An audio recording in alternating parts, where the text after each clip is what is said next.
믿음의 조상입니다.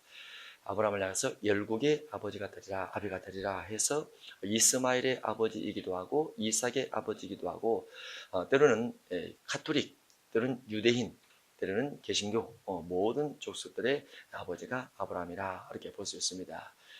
대부분 많은 사람들이 아브라함이 믿음이 좋다라고 말하고 아브라함 같은 믿음을 주옵소서 이렇게 기도를 하는데 아브라함의 믿음이 정말로 좋은 것인지 아니면 좋지 아니한 것인지 아브라함의 신앙은 어디에 근거를 했고 무엇을 중심한 신앙이었는지 이와 같은 것들을 오늘 살펴보고자 합니다. 교회 생활의 모든 초점은 구약이나 신약이나 제사에 달려 있습니다. 구약은 제사라고 말하고 안 믿는 사람도 그 돌아가신 분에 대한 어떤 기일이 주어지게 되면 제사라 말하게 되죠. 귀신 섬기는 사람도 제사라 그럽니다. 근데 이제 기독교인 가운데서 구약의 말씀을 인용해서 제단을 쌓더라 이렇게 말한 분도 있어요. 우리가 산에서 제단을 쌓자, 골방 제단을 쌓자 이렇게 말하는 분도 있는데 원칙적으로는 제사가 맞고 제단은 족장 시대에 있었던 예배의 한 형태인데 완전한 예배가 되지 못한다 이렇게 볼 수 있습니다.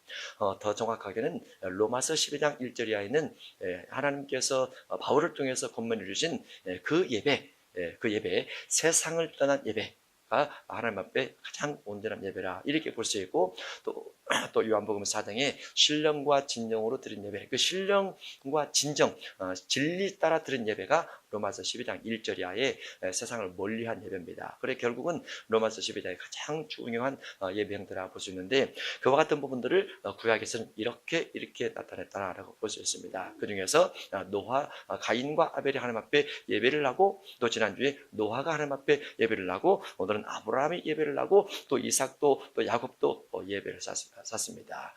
야곱이 베델에서 꿈을 꾸면서 돌단을 세우고 기름을 붓고 이곳이 하나님의 전이 될 것이요 이렇게 단을 쌓은 기록이 있죠.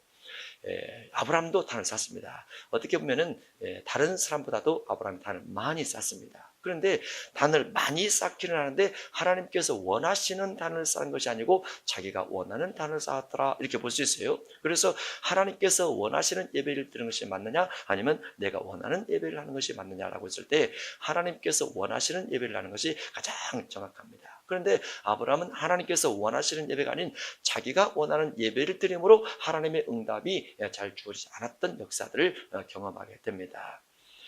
창세기 4장은 가인과 아벨의 예배인데 가인과 아벨이 예배하면서 두 가지 형태를 가지고 나옵니다. 한 가지는 아벨 같은 경우는 아벨이 행했던 의로운 행위와 첫 짐승을 가지고 오죠.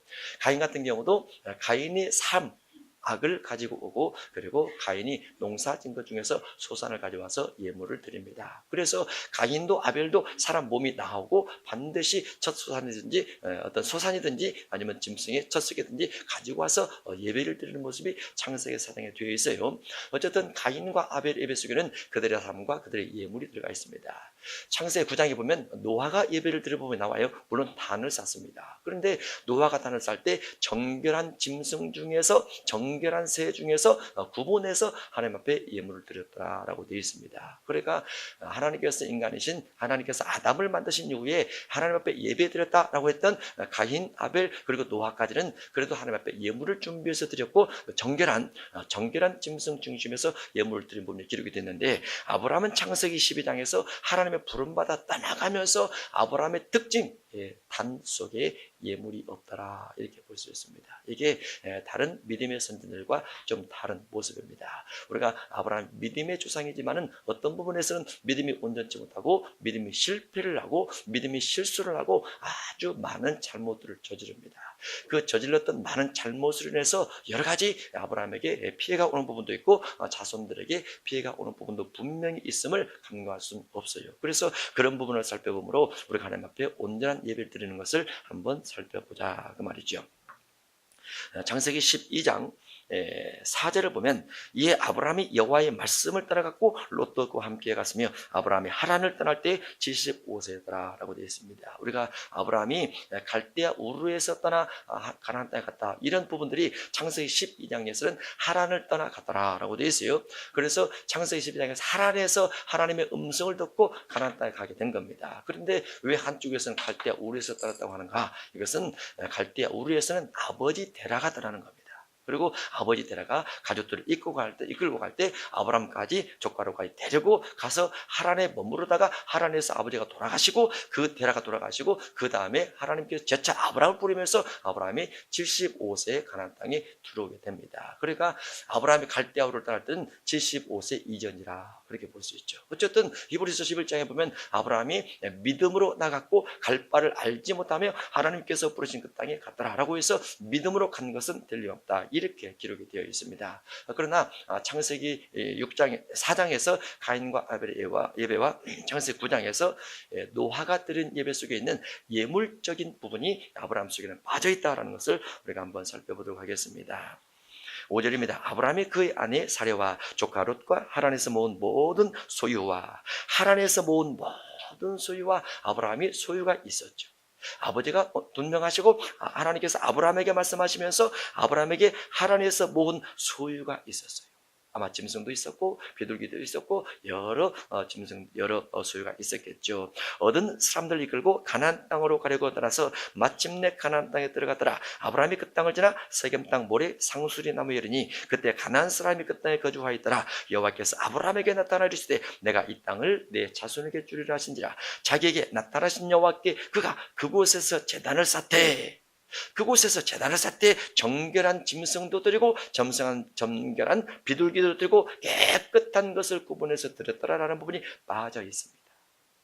아브라함의 제단 속에 이 예물적인 부분이 빠져 있어요. 8절입니다. 거기서 베델 동쪽 산으로 옮겨 장막을 지니 서쪽은 베델이요 동쪽은 아이라. 그가 그곳에서 여호와께 제단을 쌓고 여호와의 이름을 부르더니 점점 남방으로 옮겨갔더라 하면서 또 제단을 쌓는데 역시 제물은 빠져 있음에도 불구하고 두 군데다 무엇이 등장됐냐면 여호와의 이름을 불렀더라라고 나와 있습니다.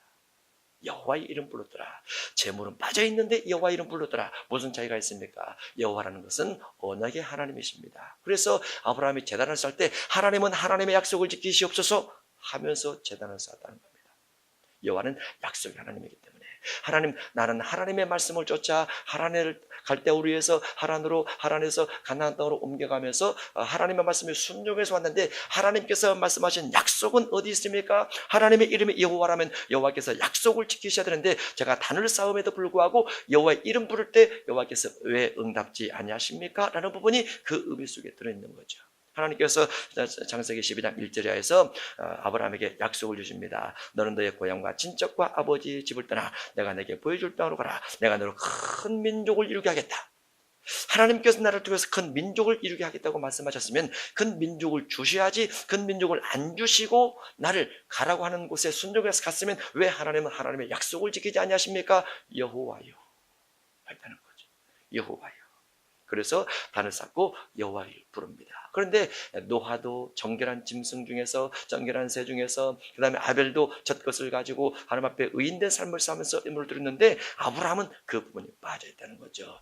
왜 예물이 중요한가? 구약에는 예물이 아주 중요합니다. 왜냐하면 번제를 드렸다든가 화목제물을 드린다든가 속죄제물을 드린다든가 이 속에 다 무엇이 들어있냐면 정결함, 번제를 통한 속죄가 들어있어요.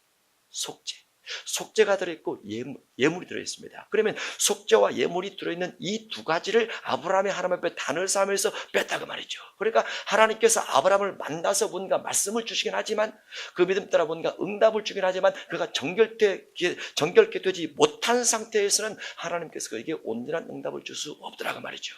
그렇다고 하면 구약시대 가인에게도 응답을 주셔야 되고 잘못된 사람에게도 응답을 주는 것이 맞아요. 그런데 족장의 아버지, 족장의 대표, 그 다음에 모든 민족의 열국의 아버지가 아브라함인데 그가 하나님 앞에 나갈 때 단을 쌓았는데 예물은 없더라라고 되어 있어요. 예물은 없더라. 속죄가 없더라. 또는 정결함이 없더라. 이렇게 되어 있습니다. 10절 이하는 아브라함이 애국으로 데려가서 어려움 만나는 부분입니다. 13장에는 아브라함과 롯이 서로 떠나면서 롯은 소돔과 고모라로 데려가게 되고 아브라함은 그 땅에 머무르게 되는데 14절 이하로 가도록 하겠습니다. 왜냐하면 거기에 또 단이 나오기 때문에 그렇습니다. 14절 롯이 아브라함을 떠난 후에 여호와께서 아브라함에게 이르시되 너는 눈을 들어 너 있는 곳에서 북쪽과 남쪽 그리고 동쪽과 서쪽을 바라보라. 하나님께서 아브라함에게 크게 아브라함의 평생 동안 훈련시킨 것은 믿음의 훈련입니다. 분명히 아브라함을 통해서 하늘의 별과 같이 바다의 모래와 같이 땅의 티끌같이 자손을 많게 해리라고 말씀하셨는데 아브라함 마음속에 믿음이 안 생기는 거죠. 그래서 아브라함을 끌어다가 하늘의 별을 바라보게 하시고 아브라함을 끌어다가 땅의 티끌을 바라보게 하시고 아브라함을 끌어다가 바다의 모래를 바라보게 하십니다. 네 미래가, 네 자손의 미래가 앞으로 이렇게 많게 될 것이라. 그런데 아브라함은 그 믿음이 생기지 않고 자꾸 자기 나이 드는 것만 생각하는 거죠. 자기 육신에 연약한 것만 생각하는 거죠. 어떻게 인간적 힘으로, 어떻게 내 힘으로 내가 다 늙어서 자녀를 낳을 수 있는가? 라는 그것만 가지고 있습니다. 그래서 하나님께서 계속 보여주면서 믿으라, 믿으라, 바라보라, 믿으라, 바라보라, 믿으라. 이 말을 거듭거듭해서 아브라함을 계속 훈련시켜 갑니다. 우리도 하나님 앞에 우리도 하나님께서 우리 내면 속에 뭔가 비전을 주셨다라고 하면 믿음으로 미래가 보여야 돼요. 미래가 믿음으로 보여야 돼요. 현실만 보이지 않고 현실은 여러 가지 악조건의 환경이 있음에도 불구하고 미래가 보여져야 돼요. 내가 기도하는 제목이 성취되고 하나님께서 그것에 대해서 응답 준다는 것이 보여져야 돼요. 자꾸. 그러면 보여지는 것이 내 마음속에 그림이 됩니다. 내 마음속에 그림이 미래로 보여지게 돼요. 보여지면 꿈이 됩니다. 꿈이 되면 소망이 되고 소망을 내 안에 계신 성령께서 나의 믿음 따라 하나씩 하나씩 이루어가 주시는데 내가 그와 같은 꿈과 소망이 보이지 않고 현실만 보이고 현실에 연약하고 부족한 것들만 보게 되면 하나님께서 나를 통해서 이룰 것들이 부족하다 또는 없다 이렇게 보셨습니다.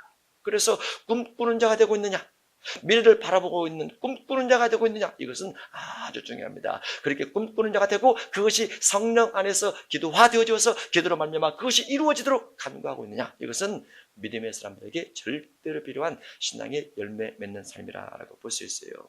근데 아브라함은 그 믿음이 잘 안 생겼더라고 말이죠. 하나님께서 보여주십니다. 15절 보이는 땅을 내가 너와 네 자손에게 주리니 영원히 이르리라. 내가 네 자손이 땅에 티끌을 갖게 하리니 사람이 땅에 티끌을 등에 셀 수 있으신데 내 자손도 세리라. 너는 일어나 그 땅을 종과 행으로 두루 다녀보라. 내가 그것을 내게 주리라. 이에 아브라함의 장막을 옮겨 헤브론에 있는 마므레 상수리 숲풀에 이르러 거주하며 거기서 여호와를 위하여 제단을 쌓았더라.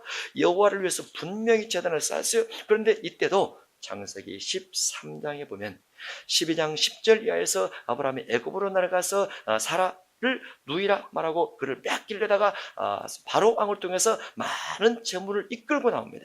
그러면 13장 2절에 보면 아브라함에게 가축과 은과 금이 풍부하였더라 해서 아브라함의 일행이 물질이 많아지게 됐어요. 짐승도 소도 비둘기도 많아지게 됐어요. 그런데 하나님께서 롯을 떼어서 다른 지역을 주고 그 다음에 아브라함에게 하늘 땅을 바라보면서 여러 가지 축복된 말씀을 해주시는데 18절에 아브라함이 제단을 쌓긴 쌓았는데 하나님 앞에 정결한 짐승도 없고 짐승 자체가 새 한 마리도 아무것도 없더라고 말이죠. 아무것도 없어요. 그래서 하나님의 축복 역사가 잘 이루어지지 않습니다. 14장으로 가고 그 다음에 14장에 가서 한 사건이 생깁니다. 아브라함이 전쟁에 만났습니다. 왜냐하면 조카 롯이 포로로 잡혀갔기 때문에 그렇습니다. 그래서 아브라함의 집에서 길르고 연습한 자 318명을 데리고 들어가서 그를 공격하고 롯을 구출해냅니다. 롯을 구출해냈죠. 구출해내고 돌아오는 길에 멜기세덱을 만나게 됩니다. 그리고 멜기세덱이 11조를 드리는데 이때 하나님 앞에 온전한 11을 처음 드려봅니다.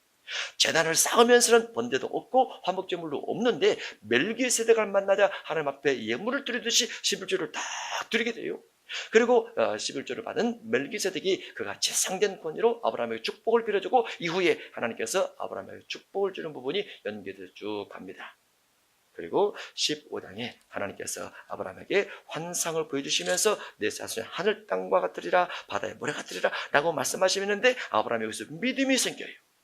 하나님께서 말씀하시니 내가 이제 자녀를 얻을 수 있겠구나. 하늘의 별처럼 바닷가의 모래처럼 뭔가 생겼구나 하는 믿음이 생깁니다. 그리고 6절에 보면 아브라함이 여호와를 믿으니 여호와께서 이를 그의 의로 여기시고.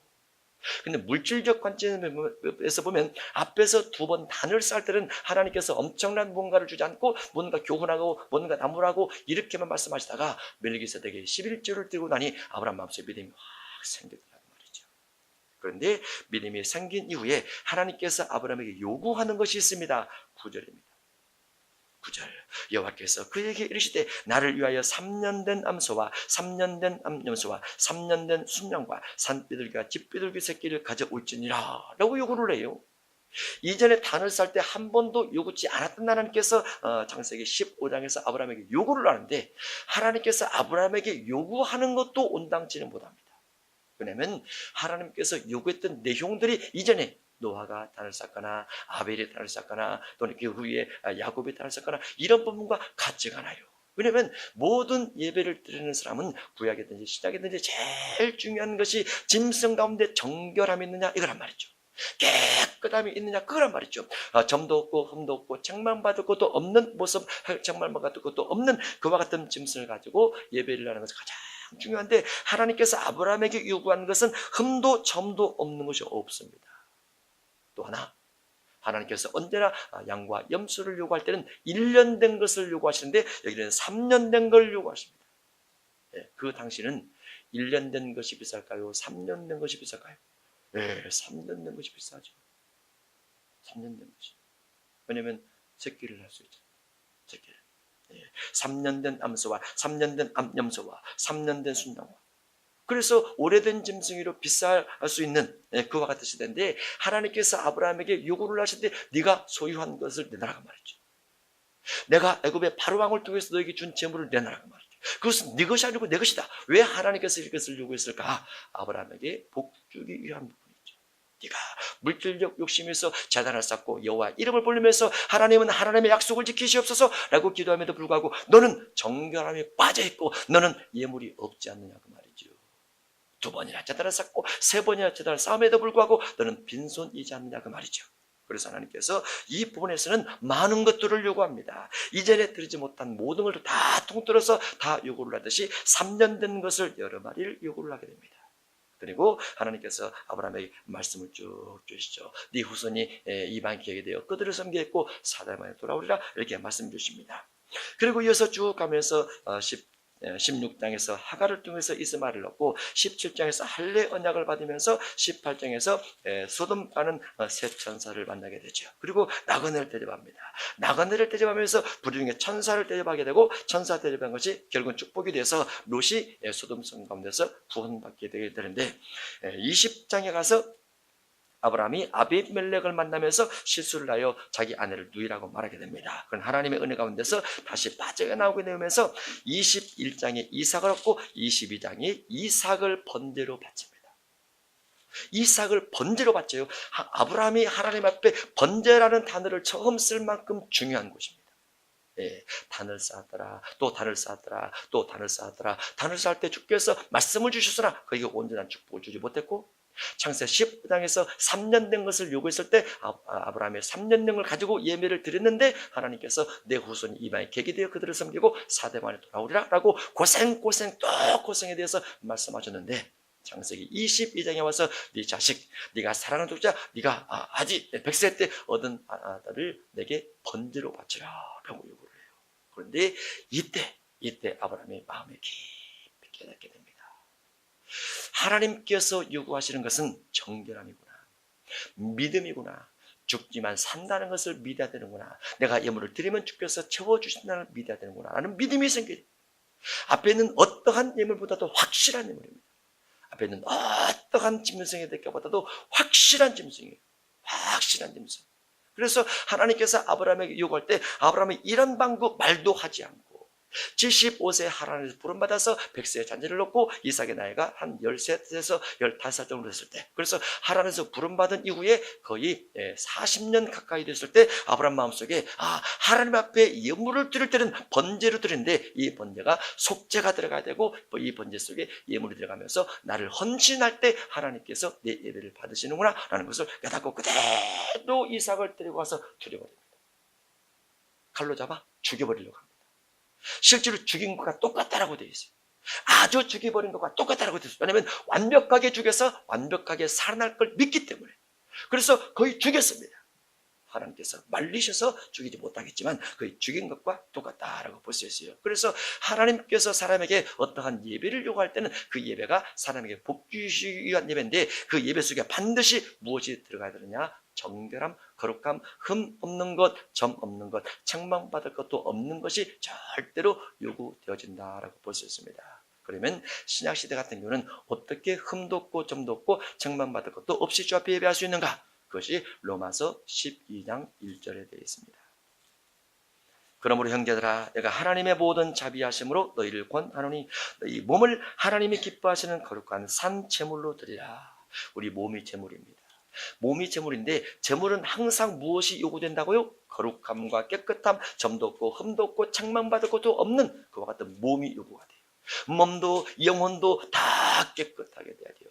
구약에는 짐승의 피를 들여서 깨끗하게 되고 번제와 화목제물 들여서 속죄제물 들여서 깨끗하게 되는데 신약은 무엇을 통해서 깨끗하게 됩니까? 주 앞에 무릎 꿇고 회개하면서 용서를 구하는 거예요. 그러면 몸이 더러움이 자꾸 씻게 돼요.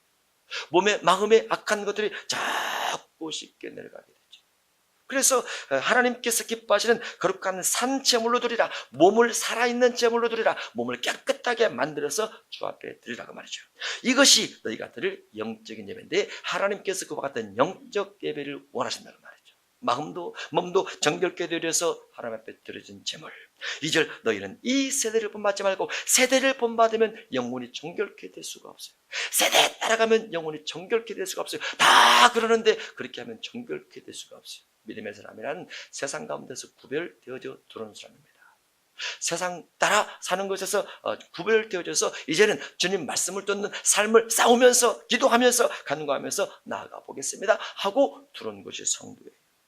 하나님께서 아쉬워서 우리를 부른 건 아닙니다. 우리의 영혼 때문에 그렇습니다. 우리가 세상 마귀를 따라가다가 멸망당할까 봐 하나님께서 높아심에 조바심 나서 우리를 누군가를 통해서 불러서 교회 안에서 하나님의 복을 받으면서 누리며 살아가라고 우리를 불러주신 것이죠. 그래서 하나님 앞에 예배할 때는 세대를 본받지 말고 마음을 새롭게 함으로 변화가 돼야 된다. 세상적 마음에서 주님의 마음으로 바꿔줘야 된다. 육신적 마음에서 영혼의 마음으로 바꿔줘야만 된다. 안목의 정욕, 이생의 잔항, 육신의 정욕에서 변화돼서 성령의 성품, 성령의 일매로 변화돼서 주 앞에 나와 예배를 드려야 된다라는 것이죠. 그리고 하나님께서 기뻐하시고 하나님께서 온전하신 듯이 무엇인지 분별 가운데서 예배를 하면 그 예배가 하나님께 상달된 예배요 하나님 앞에 상달되면 하나님께서 우리에게 예배를 통해서 반드시 복을 줄 수밖에 없다라고 볼 수 있어요. 그게 계시록 5장 8절과 8장 3절 이하로 가면 하나님 앞에 예배할 때 예물이 들어갑니다. 하나님 앞에 예배할 때 기도가 들어갑니다. 기도 제목을 천사가 받들어 하나님 보좌 앞 금향단을 쌓고 그것이 쌓이면 그 향단을 뒤집어서 우리에게 천둥, 번개, 음성, 여성과 같은 엄청난 응답을 보여주게 되는데 그와 같은 것들이 온전한 예배 때 연락되는 예물 가운데 응답되어지는 모습이라고 볼 수 있어요. 그래서 우리가 주님 앞에 예배할 때는 그런 모습이 필요하다고 볼 수 있는데 아브라함은 그런 모습을 뒤늦게서 찾아갑니다. 이렇게 그 앞부분은 다 훈련이었어요. 훈련이었어요. 우리가 하나님 앞에 훈련을 짧게 받으려면 훈련을 길게 받아서 인생의 많은 부분을 허비하고 낭비하지 않고 인생의 훈련을 짧게 받아서 하나님 마음에 순종하고 전체로 헌신된 몸과 마음을 가지고 살아가려면 죄사함과 예물이 필요하다. 그 중에서 신약은 반드시 죄사함이 필요합니다.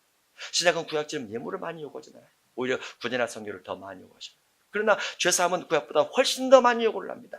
훨씬 더 쉬워지기 때문에, 훨씬 더 자유롭게 되기 때문에.